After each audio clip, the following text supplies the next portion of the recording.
Mesdames et messieurs, il m'est difficile souvent de parler des femmes dans leur vie privée, dans leur intimité, ou de m'attaquer à eux. Mais, lorsque vous-même vous venez vous afficher sur des réseaux sociaux, et bien plus vous êtes la fille d'un chef d'État, eh bien, si vous venez parler de votre vie privée, vous interpellez le monde entier, et parce que vous devez être dans l'exemplarité, il est donc normal que nous aussi nous puissions en parler. Parce que la fille d'un chef d'État, le fils d'un chef d'État, la femme d'un chef d'État véhicule des messages, représente quelque chose. Lorsque la jeunesse les écoute, la jeunesse peut également les recopier, parce que les prenant pour un modèle. Brenda Biya, la fille de Paul Biya, est donc habituée à faire des sorties dont certains qualifient d'être innocentes, voulant présenter le fait que, attendez, elle est libre de faire tout ce qu'elle veut. Mais sauf que, elle le fait au nom de l'État du Cameroun parce qu'elle vit avec l'argent de l'État du Cameroun. Et surtout, elle a cette capacité à s'adresser à la jeunesse qui l'écoute. Et cette jeunesse peut être détournée. Si jamais la fille du chef de l'État se permet de vanter la chicha, si la fille du chef de l'État vient à vanter les vertus de son homosexualité, si la fille du chef de l'État vient à s'exhiber sur des réseaux sociaux parce qu'elle a eu des démêlés avec un amant, si jamais la fille d'un chef d'État se met à parler tout simplement de ses aventures nocturnes, diurnes, ou même encore de quelques escapades de frivolité, il nous revient, nous, de pouvoir aussi réagir. Avant de parler, je vais d'abord essayer de vous laisser écouter Brenda Biya, qui vient de faire une sortie qui défile sur des réseaux sociaux. Ce n'est pas seulement au Cameroun, mais c'est dans le monde entier. Le monde entier nous regarde, le monde entier juge justement l'éducation des Camerounaises ou alors de la famille présidentielle, mais le monde entier est aussi outré. Je vais vous présenter donc Brenda Biya dans ses œuvres.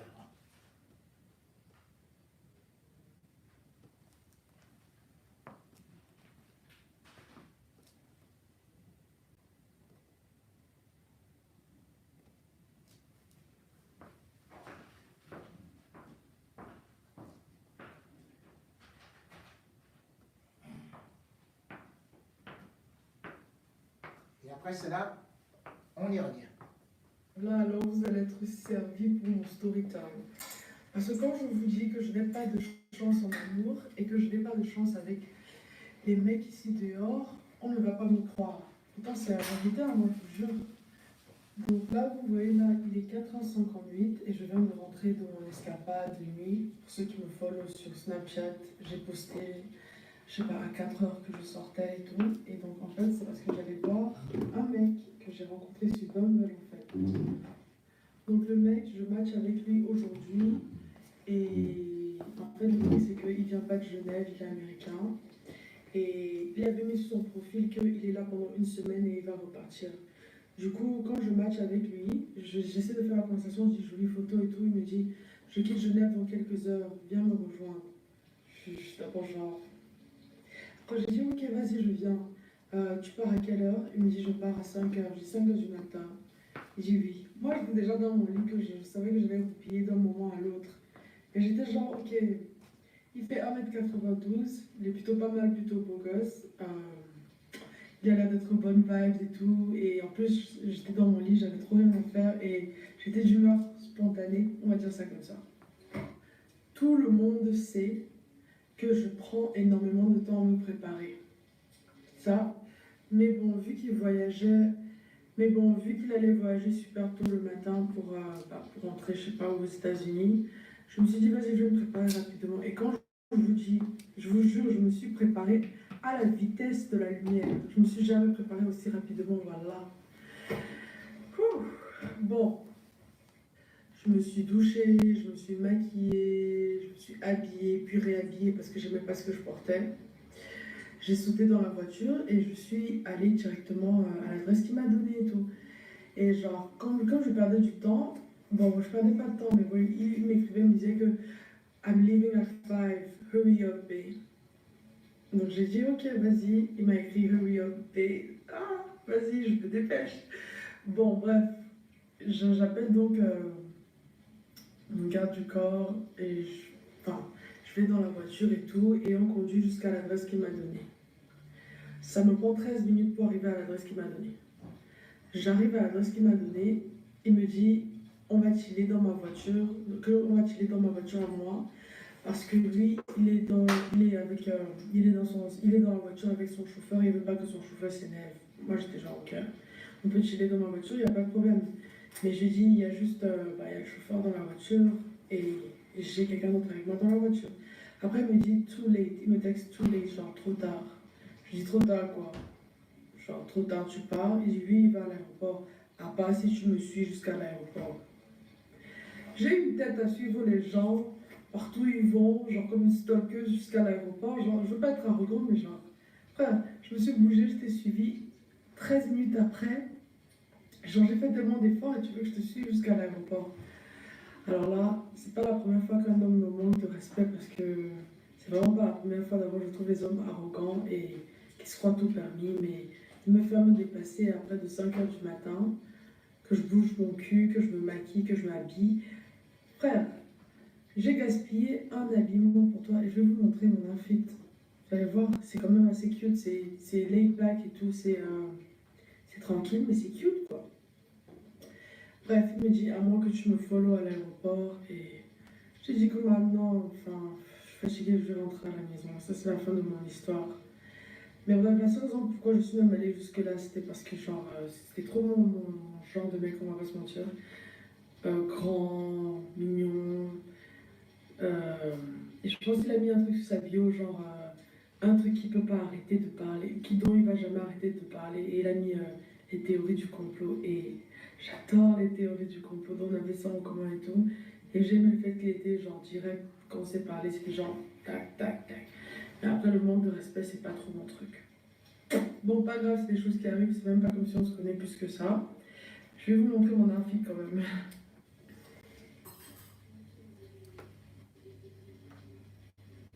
J'ai mon petit sweat assorti en bas. Ouais, je sais pas bien d'être poisseuse dans la vie, hein, moi je vous dis.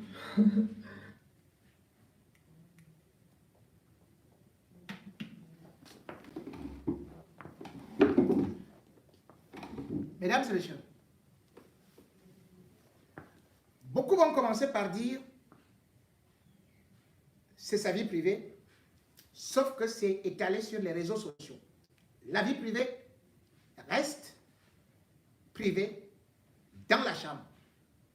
Je ne suis pas parti chercher ça dans sa chambre. C'est des millions de personnes. D'autres vont dire, ah, c'est encore une jeune fille, une petite fille. Ah, elle va s'améliorer. Brenda a 26 ans. Je vous rappelle que Chantal Biya est devenue l'épouse de Paul Biya à 24 ans. Donc, il fallait laisser Chantal Biya que c'est une petite fille, alors qu'elle était première dame. 24 ans. À 18 ans, on est majeur. Et c'est qui est là. C'est comme beaucoup de jeunes suivent Brenda Biya, qui ne vient pas uniquement pour déclarer de l'amour à un homme, mais qui vient uniquement afficher souvent sa dépravation de mœurs. Tout homme est affiché, tout ou presque tout, et dans tous les États.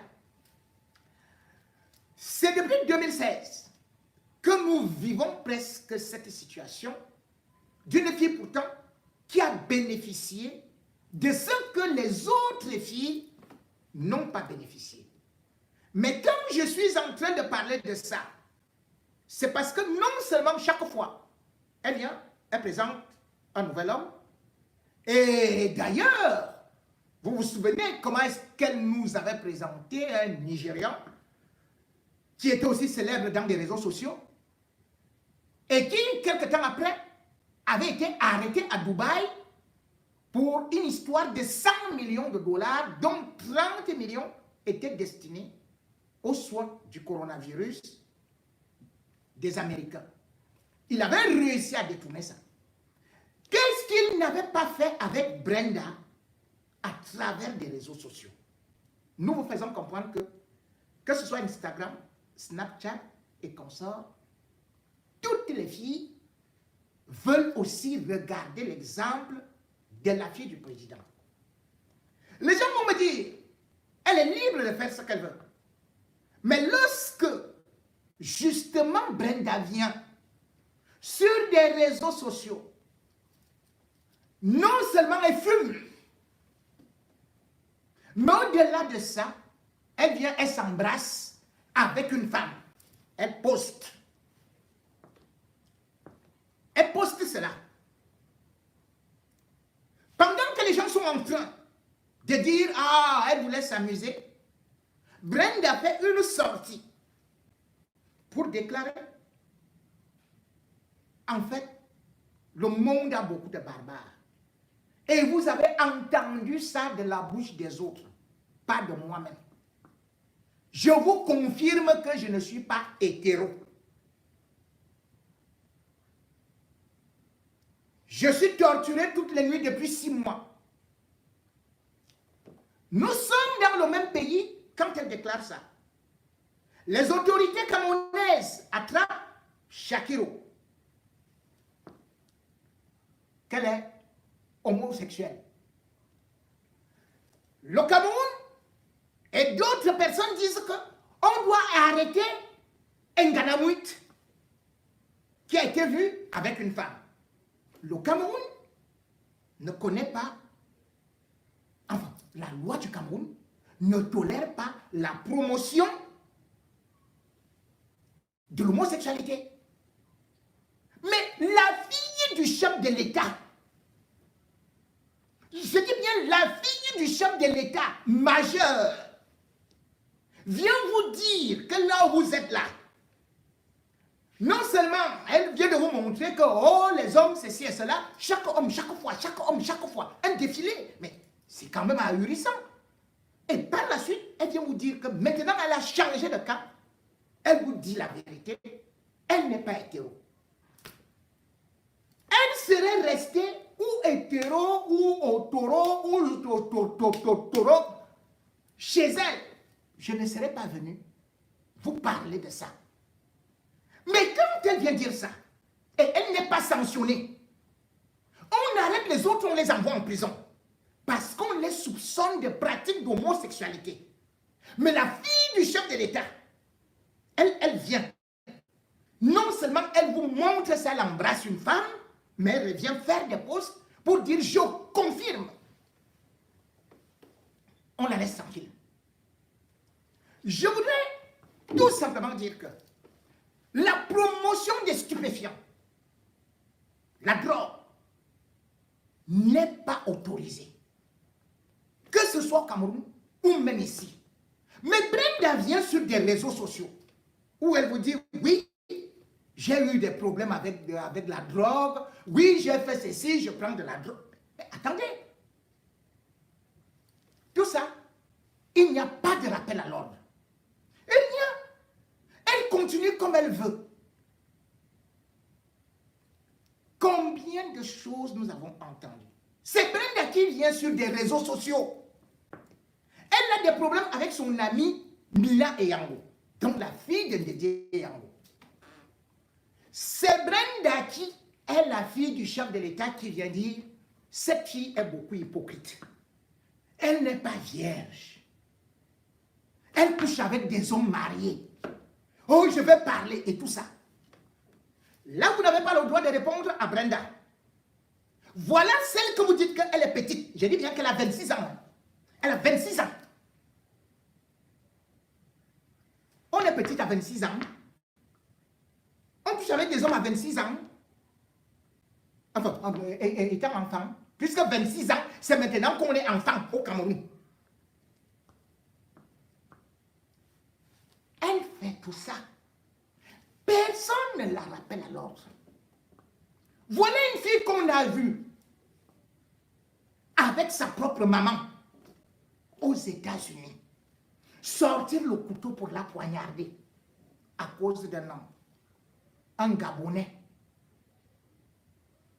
Elle a abandonné ses études pour le Gabonais.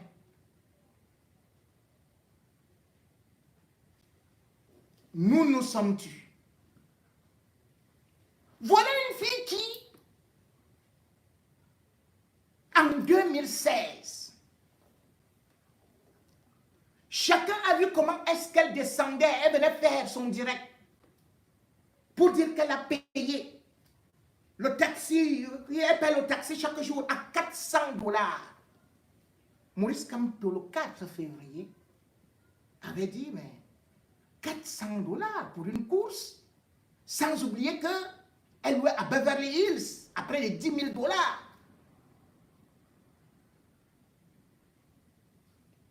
Mais attendez, 400 $ pour une course? Mais elle est en train de narguer des Camerounais, parce que c'est le salaire d'un fonctionnaire A2. Actuellement, les professeurs de Brenda Biya n'ont pas de salaire. Mais Brenda Biya ne vit que d'hôtel en hôtel. Elle prend les jets privés. Elle fait des parties, elle organise les orgies. Ce n'est que ça qu'on voit.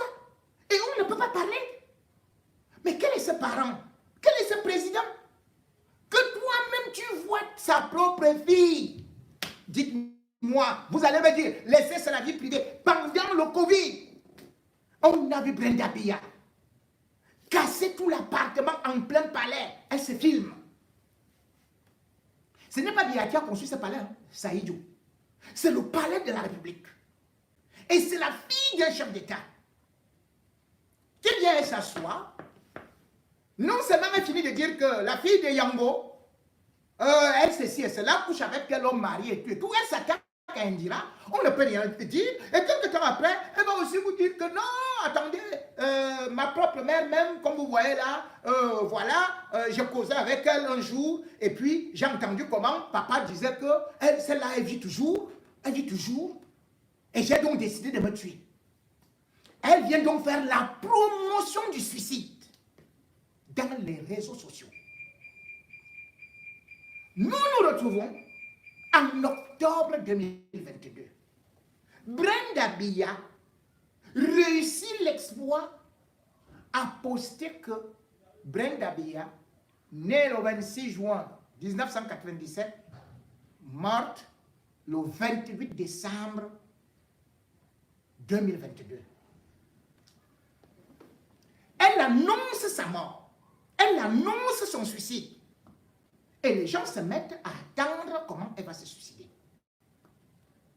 Est-ce que vous pouvez imaginer combien de filles, en prenant l'exemple de Brenda Biya, sont allées jusqu'au suicide? Moi, je peux vous dire, il y a la fille d'un journaliste camerounais très célèbre qui suivait Brenda Biya, qui s'est suicidé. Je ne voudrais pas citer son nom, mais je lui adresse mes condoléances. Elle s'est suicidée. C'est la fille du chef de l'État du Cameroun, à qui on a offert toute une école, les coccinelles. Vous avez vu ça dans quel pays? Qu'un président de la République construit une école au palais, rien que pour ses enfants et ses ministres, ses directeurs. École les coccinelles. Après le CPE qu'on lui a donné cadeau, on l'a envoyé à Lehman, au collège Lehman. Le collège le plus cher. Le plus cher de son paradis, là où il va souvent. en Suisse. Brenda allait là-bas. Dernière de la classe. Que des gaffes. Elle a été renvoyée. Elle est partie aux États-Unis. Drogue, ainsi de suite, et tout ça. Un père qui est président de la République, une mère qui est première dame. L'éducation d'un enfant vous dépasse. Elle ne fait que ça, sur des réseaux sociaux, parce que tout lui est permis, tout lui est autorisé. Elle vient dans des hôtels Plaza, quoi, Athéna Plaza à Paris, elle vous montre comment est-ce qu'elle vit. Le pire, c'est que les enfants des autres souffrent pour avoir un concours. Ils ont des capacités intellectuelles. Mais en 2017, Paul Biya est parti prendre ses enfants, dont Brenda et Junior. Il est venu avec eux à l'ENAM, sans faire presque de concours, puisqu'ils étaient accompagnés pour faire le concours. C'est le directeur de l'ENAM qui les conduisait. Ils sont admis au concours de l'ENAM. Ah, et Brenda, particulièrement, elle va faire, on dit que régie finance ou quoi, c'est là où elle sera. Tout le monde a suivi un programme normal, un cursus normal. Tout le monde est sorti. Brenda Biya, on est parti lui remettre son diplôme là, elle disait qu'elle fait déjà les perruques. Junior Biya, on est venu lui remettre son diplôme à la maison, sans faire la moindre formation. Et vous allez dire, quelle image ces enfants, ces gaillards, donnent aux autres jeunes qui eux, se battent matin, midi, soir pour manger quelque chose, pour aller à l'université, qui n'ont pas d'eau, qui n'ont pas d'électricité. Quelle image! Le pire, c'est que c'est l'image du Cameroun qui est détériorée. Parce que vous ne pouvez pas me dire que Paul Biya est le seul fils, mais le seul parent à avoir une fille. Mais Paul Biya n'est pas le seul président à s'appeler Paul. Et il y a là, juste au Rwanda, Paul Kagame. Regardez la fille de Paul Kagame. Paul Kagame est chef d'État. Lui aussi, il a une fille unique qu'on appelle Ange Kagame. Elle est belle. Elle a 1,94 m. Est-ce que vous avez déjà entendu parler de la fille de Paul Kagame dans les scandales? La fille de Paul Kagame est allée en Belgique, puis elle est allée aux États-Unis. Mais au Smith College, elle a eu à faire les sciences politiques. Elle a obtenu son diplôme avant d'aller faire relations internationales à l'université de Columbia aux États-Unis. La fille de Paul Kagame est revenue au pays calmement. Elle n'a pas affiché ses amants. C'est en 2018 que le monde entier a découvert qu'elle était en train de se marier traditionnellement avec quelqu'un qui lui aussi avait fait de bonnes études d'urbaniste. Même ces photos, elle a préféré aller prendre un Burundais pour venir les filmer.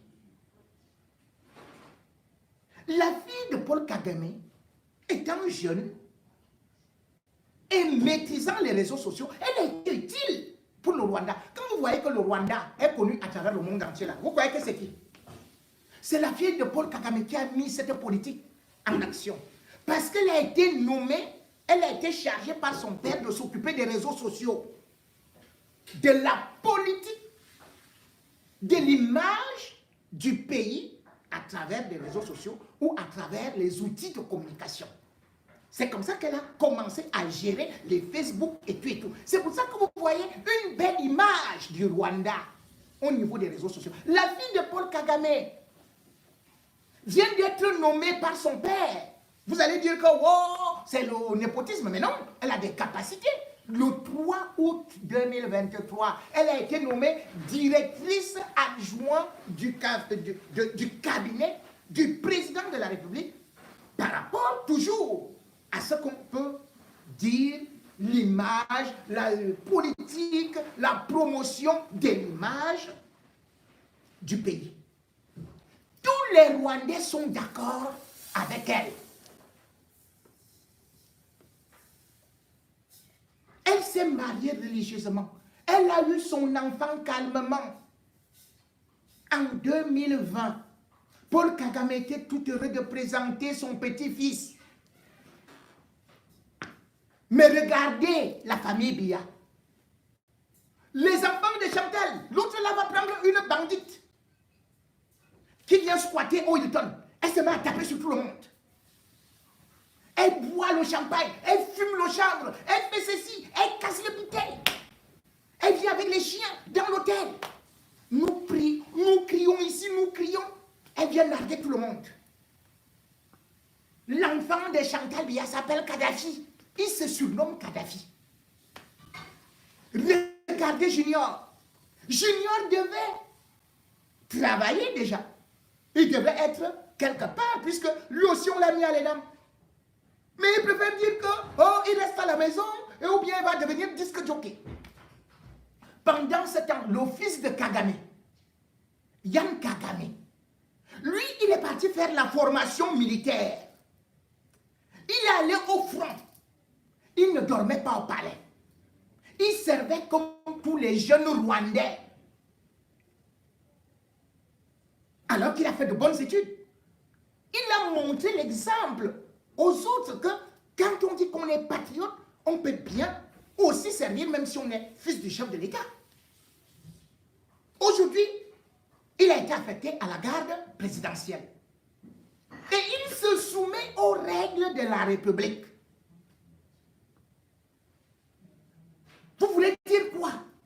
Quand Barack Obama arrive au Rwanda, il est content de saluer celle-là. Mais quand Biya, lui, là, avec Frank Biya, on prend seulement que, oh, celui-ci, il fumait le chanvre là-bas aux États-Unis, on l'a chassé. Lorsque vous voyez Brenda Biya, vous voyez tout simplement comment est-ce que c'est le chanvre, c'est la chicha, c'est la drogue, c'est les histoires d'homosexualité, c'est les histoires d'homme qui a fait ceci, qui l'a bien déçu, c'est l'autre qui est parti faire. Mais c'est quoi ça? C'est quoi ça? Et vous nous demandez de ne pas parler? Mais c'est l'image du Cameroun. Regardez Buhari. Mais Buhari, là, au Nigeria, il est parti calmement. Est-ce que vous savez que Buhari, c'est un ancien général? Mais sa fille, soumise à jamais, elle s'est mariée traditionnellement. Et même ça, le Nigeria a crié parce que pendant le mariage, il y a certaines personnalités qui sont venues verser enfin, quelques billets sur la tête des invités. Comme on dit chez nous, farouté. La femme de Buhari a dû s'excuser pour dire qu'elle avait organisé un petit mariage tout et tout, que même les ministres organisent, ou bien les simples personnes organisent des mariages qui sont beaucoup bling bling, et ils ont voulu faire quelque chose pour leur fille comme ça, et que c'est dommage si cette image est sortie.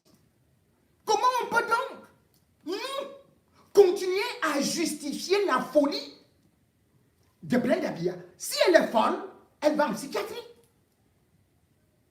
Et non qu'elle soit exposée comme ça.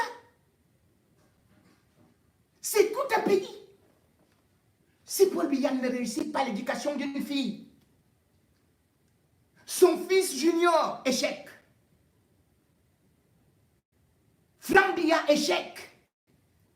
Tous ces enfants que vous voyez là, les filles et les fils des chefs d'État, citez-moi un seul. Même Ali Bongo qui faisait le rap là. Il a quand même un peu fait quelques petites études ici à Paris, hein, je crois même qu'il était à la Sorbonne, mais attendez. Il n'était pas le plus cancre ici. Ali Bongo n'était pas celui-là qui giflait les gens, qui partait à tel ou tel endroit, non. Mais la fille de Paul Biya, son problème c'est de venir chaque jour Snapchat. Elle commence à parler. Elle commence à exposer. Elle dit des obscénités. Elle avait 26 ans. Vous dites que c'est quel enfant qui a 26 ans? Quel enfant a 26 ans? Donc elle n'est pas à l'âge de voter. Elle n'est pas à l'âge de se marier. Elle n'est pas à l'âge de faire un enfant. Vous continuez à laisser une dérive comme ça là. Dans un palais présidentiel, elle arrive au niveau d'Intercontinental. Oh, on veut m'arrêter. Oh, on veut m'enlever. Oh, yo, je suis déjà séquestré. Je suis ceci et cela. Elle commence à casser les choses à gauche et à droite. Mais vous dites que c'est cet homme-là qui peut conduire le Cameroun? Imaginez si c'était la fille de Kamto qui faisait ça. Qu'est-ce que vous diriez? Mais avec Paul Biya, vous êtes incapable de dire que si cet homme est incapable de diriger sa famille, sa fille, son fils, tous ses fils ont échoué. Lamentablement. Et c'est le pays qu'il va réussir à diriger. Donc c'est moi qu'il doit redresser. C'est vous qu'il doit redresser. Il ne parvient pas à redresser sa fille unique. On dit fille unique. Elle venait là sur des réseaux sociaux pour dire qu'elle a mal aux yeux. Qu'on ne lui donne pas les médicaments. Vous voyez ça? Maintenant, tous les jours, elle vient se présenter, elle vous fait comprendre qu'elle reste dans son hôtel et elle poursuit un homme qui est américain. Elle a d'abord dit qu'elle ne veut pas des Camerounais, elle ne veut plus de ceci, elle ne veut plus de cela. Et elle vient sur des réseaux sociaux, oui, c'est un Américain. Imaginez une fille qui va entendre ça. Donc, la fille du président est en train de faire la chasse à l'homme sur Internet. Et il m'a dit de me suivre. Oh, vous vous rendez compte? Vous vous rendez compte? Et tout et tout.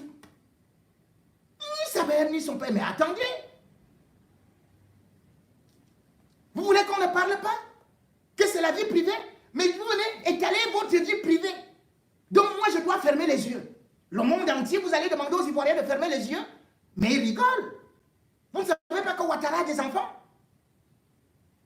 Vous avez déjà vu les enfants de Ouattara comme ça? Mais attends. Au Congo, toujours Brenda Biya. Mais la fille de Sassou Nguesso, elle est presque sa conseillère.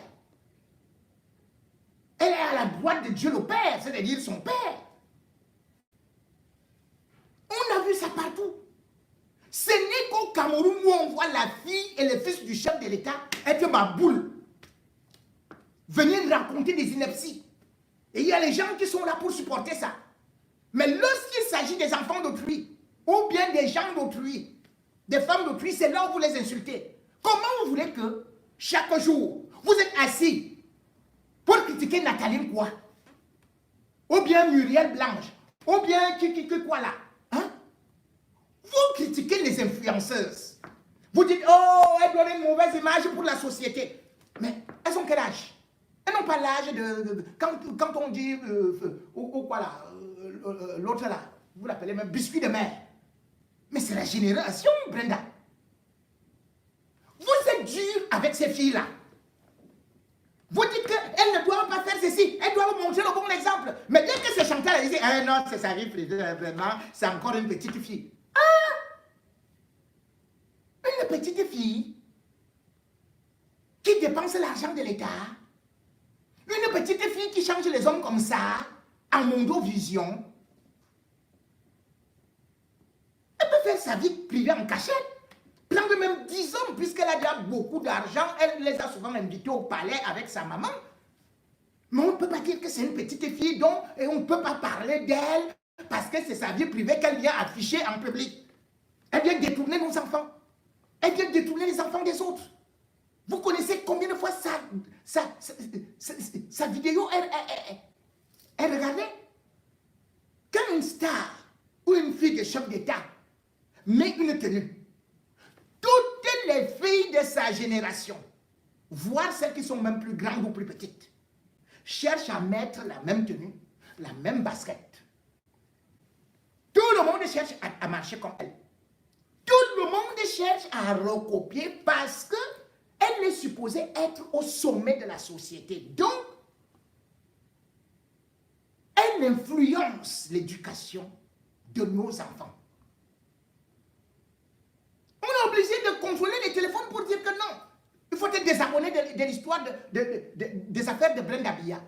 Et après, tu vas entendre, non, vraiment, elle dit des choses, hein, et tout, et tout. Elle s'assoit là, elle dit que vraiment, je regrette au Cameroun, si, et tout, et tout. Oh, quand tu es l'ennemi de quelqu'un, on t'envoie seulement dans la tombe. Mais elle parle de qui? Mais elle parle de son propre père, non? Donc, elle reconnaît que son père envoie les gens dans la tombe. Dès que tu n'es pas d'accord, on t'envoie dans la tombe. Mais si on ne peut pas maîtriser une fille, mais envoyez-la dans un centre de rééducation. Envoyez-la en psychiatrie. Il y a si elle est malade, il y a beaucoup de choses. Mais attendez. Et non qu'elle vienne polluer, non seulement la société, mais aussi dégrader l'image du Cameroun. Mais quelle image? Le serpent accouche le serpent. La chèvre accouche la chèvre. Le bouc fait le bouc. L'image de Brenda Biya est exactement le reflet de Chantal et Paul Biya. Échec professionnel, échec familial, échec politique, échec social.